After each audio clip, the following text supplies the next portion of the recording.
Турција е една од првите држави која ја призна независноста на Северна Македонија. Ние сме две пријателски земји кои директно влијаат на зачувањето на мирот на Балканот.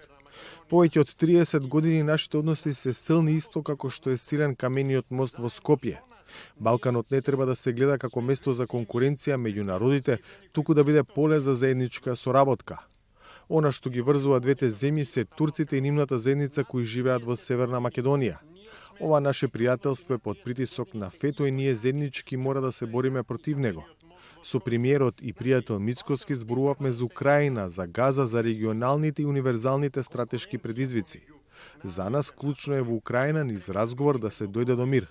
За Палестина имаме заедничко мислење да се формираат две држави.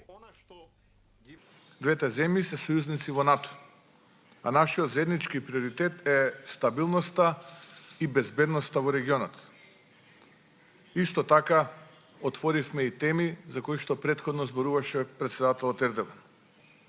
Денес, јас и председателот Ердоган подпишавме заедничка политичка декларација за основање на Совет за соработка на највисоко ниво.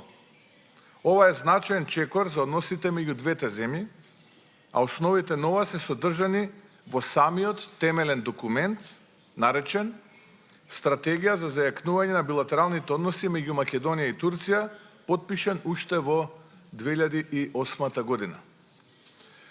Со цел да го развиеме стратешкото партнерство, донесовме одлука за основање Совет за соработка на високо ниво, кој што во самиот документ носи наслов Совет, чија цел е продлабочување и интензивирање на соработката во сите области од заеднички интерес на билатерално, регионално и глобално ниво.